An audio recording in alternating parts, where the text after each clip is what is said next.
지금 아시아 투자 지도가 말 그대로 완전히 새로 쓰여지고 있습니다. 오랫동안 잠자던 거인이 깨어나고 있고 또 새로운 강자가 정말 무섭게 치고 올라오고 있거든요. 오늘 바로 그 두 주인공, 일본과 인도의 투자 이야기를 한번 제대로 파헤쳐 보겠습니다. 자, 얼마 전까지만 해도 다들 AI, 기술주 이야기만 했잖아요. 근데 슬슬, 이거 너무 비싼 거 아니야? 하는 목소리가 나오기 시작했죠. 그러면서 아시아 대표 기술주들이 한번 크게 휘청거렸어요. 투자자들 마음은 어떻겠어요? 물음표만 가득해진 거죠?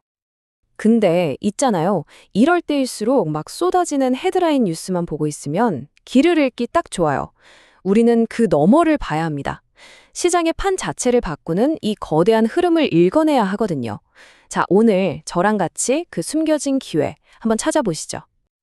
오늘 우리가 같이 걸어갈 길입니다.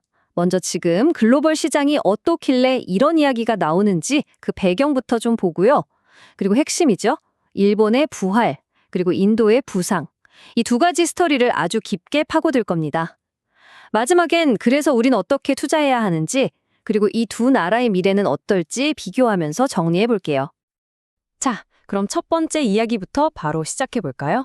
도대체 왜 지금 우리가 기존의 투자 방식에서 벗어나 새로운 지도를 그려야 하는지 그 큰 그림부터 한번 짚어보겠습니다. 요즘 시장 진짜 만만치 않죠. AI가 너무 비싸다는 우려 때문에 일본, 한국 증시가 하루 만에 크게 출렁이기도 했고요. 근데 사실 더 중요한 건 더 근본적인 변화는 따로 있어요. 바로 미국과 중국의 갈등이 전 세계의 공장 지도를 아예 바꿔놓고 있다는 겁니다.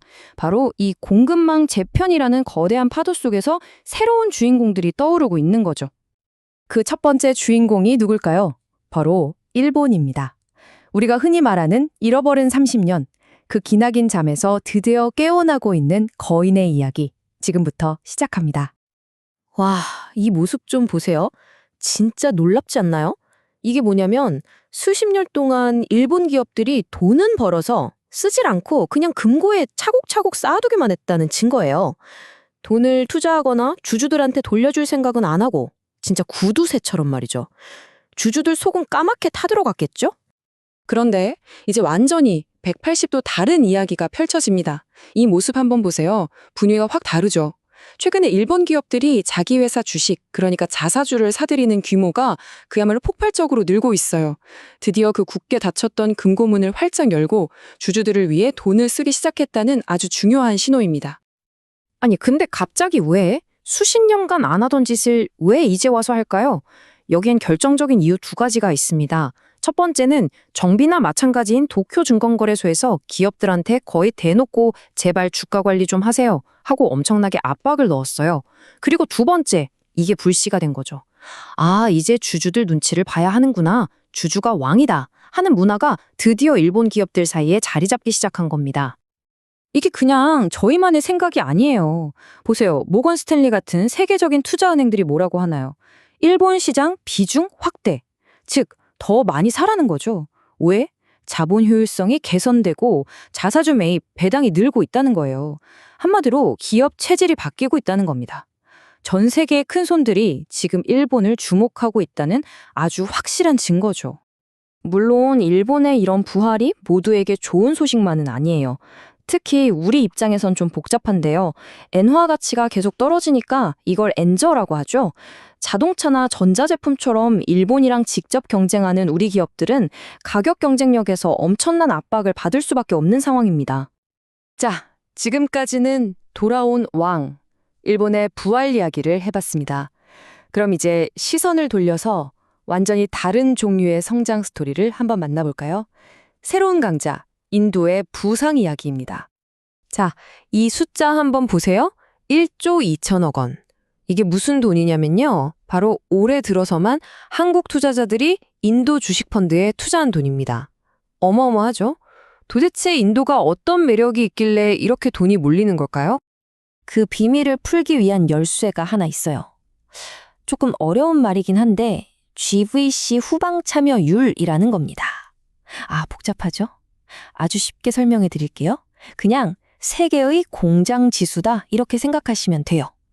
그러니까 그러니까 다른 나라에서 부품을 얼마나 많이 들여와서 조립하고 가공해서 수출하는지를 나타내는 건데 이 지수가 높다? 그럼 이 나라가 글로벌 생산기지로서 진짜 중요한 역할을 하고 있구나.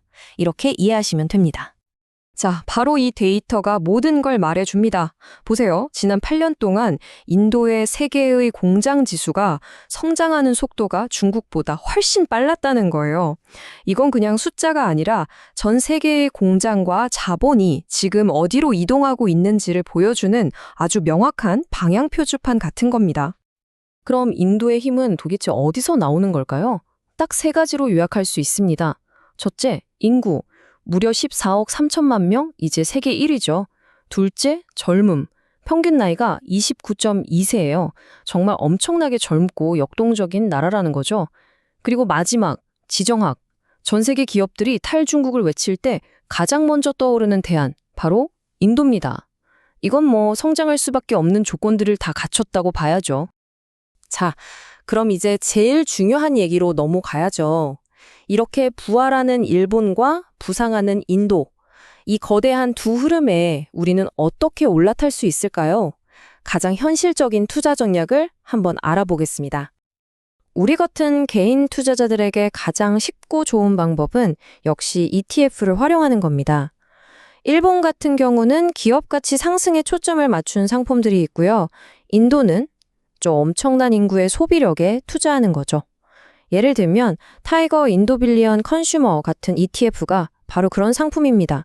이름부터 딱 느낌이 오죠? 특히 일본에 투자할 때 딱 하나만 꼭 기억하셔야 할 게 있어요. 바로 환해지입니다. 이게 뭐냐면 쉽게 말해 환율 보험 같은 거예요. 한번 생각해 보세요.